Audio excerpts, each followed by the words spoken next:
Well, hey guys, what is going on? I am Brian, and today we're going to be taking a look at this pretty unique little power station from Browey. So this is their 600 watt briefcase style lithium iron phosphate portable power station. It's got 614 watt hours built inside of it, again with a pure sine 600 watt inverter, and it's just a pretty unique little design of this thing. They call it a briefcase because obviously you've got the top handle up here, and as you can see, it is very, very thin. So it's kind of perfect to like stick underneath the back seat of your truck because all of the ports are up here in the front, and so you can kind of reach down below your feet and plug in your phone and charge it up, or the kids in the back seat that are using their iPads watching a movie on a road trip. But it's just a really unique little feature. I can tell you, this thing it's built like a tank. It is very solid feeling. It is plastic, of course, but it feels very, very dense, is the best way I can put it. The unique thing about this power station is over here on the side. So it comes with a built-in 30 watt solar panel. And in fact, this won some type of award in 2022 for the design feature of this, but it's just got a flip down 30 watt panel. Now, 30 watts, yes, it's not going to completely charge this thing up in an hour. I consider this solar panel more of a supplement to using another solar panel, or if just in a pinch, you've got this thing always with you to maybe top it off just a little bit if you're in good solar conditions. But we're gonna test out the solar and see how that works. But overall, I think it's just a really cool little power station. So let's check out some of the features on the front of this unit.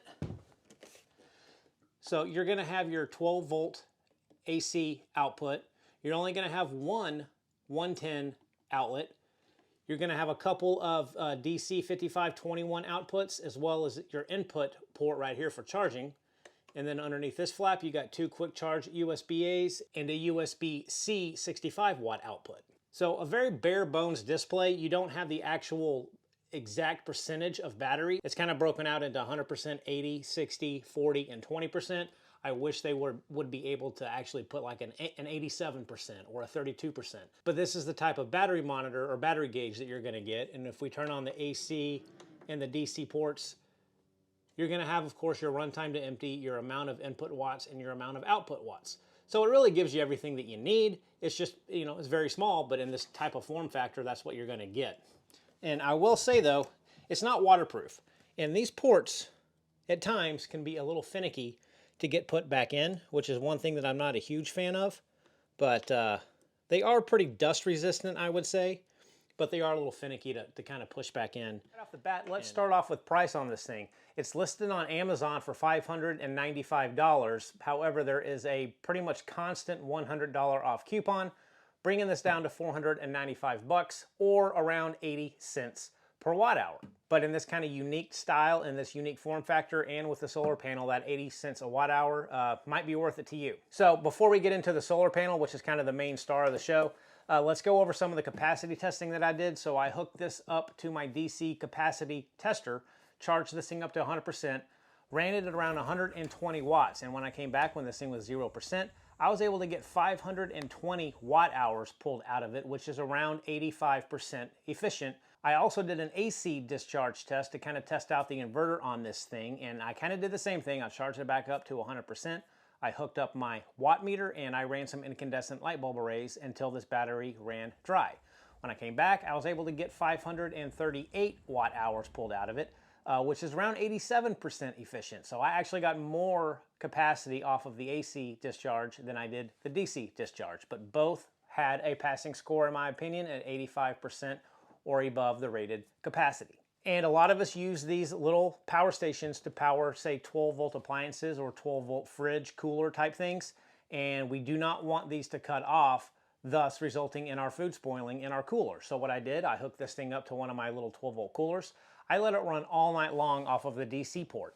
I turned the fridge to around 55 degrees so that compressor is not constantly running, because I wanted it to sit idle for a while to make sure this would not cut off. So in the end, I cut it short after 11 hours and 40 minutes. So I can pretty much guarantee that this will power a 12 volt compressor style fridge overnight, and you won't wake up in the morning and have rotted or not cold food because this power station cut itself off. But let's take this thing outside. It's been pretty cloudy these last few days, and I finally got some sun, but I want to see how much we can pull off of these little panels, and then we're going to see if we hook up another 100 watt panel to this Does it work together, or does one kind of cancel the other out? How does that work? All right, so this does have a little kickstand on the back to help with the angle. So we're gonna put that down, flip this solar panel up, and let's see what we're getting. It's really hard to see. Wow, 31 watts. Hopefully I can get this on camera. That's pretty impressive off a 30-watt panel to be inputting 31 watts. All right, so this does have an MPPT also built into it. It takes your standard 18-volt panels up to 30 volts or 4.5 amps.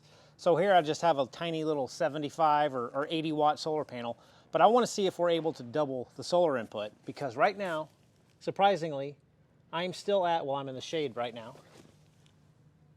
It hops right up to 30 watts again, so I'm still getting max output on this. But let's plug this in and see if it increases at all.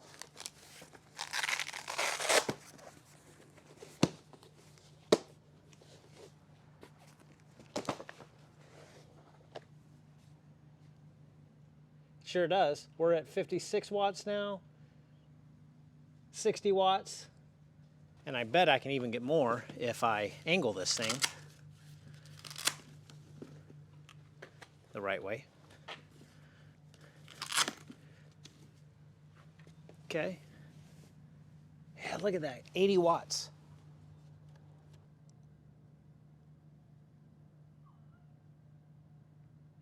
There we go, 81 watts, 84 watts.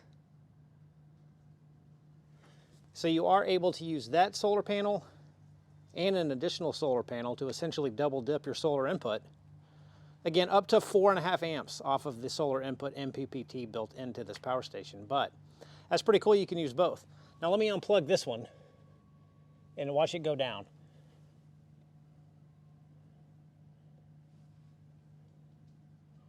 So we're at 60, unplug it, and there we go. We drop down to 30 watts or 21 watts, 22 watts.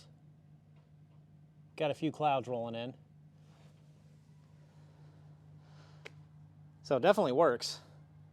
So let's test the inverter on this thing. So I've got a little space heater here that takes 1500 watts. I do have it on its low setting, but this again is 600 watt inverter. So let's see if I can get this thing dialed in to around 500-600 watts to see if this power station will in fact power it. So 620 watts right off the bat, 730 watts. Oh gosh. Yeah, okay. So it definitely tripped it. So we know that it'll go over 600 watts for a brief period of time. This is a smaller space heater that I have. Let's see what we can get out of it now. 300 watts, 360 watts. We're actually, okay, well, we're actually slowly climbing now. We're at 400 watts. Okay, we're about to pass the 450 watt marker, or close to it. The fans are not kicking on. Obviously, it's not overheating by any means. It's running this 500 watt space heater just fine, and anything over 600 watts, this thing did its job and tripped and shut itself down, which is a safety feature and a good thing. So I would venture to say that pretty much anything 600 watts or below, this unit will run it just fine. I just don't happen to have an appliance that's right at 600 watts. And with this only having one AC plug, it's kind of hard to plug in multiple items unless you get some type of splitter or dual outlet to plug in. I don't have one of those either, but I think this is a pretty good depiction of how this inverter actually works. So I think I'm going to call it here.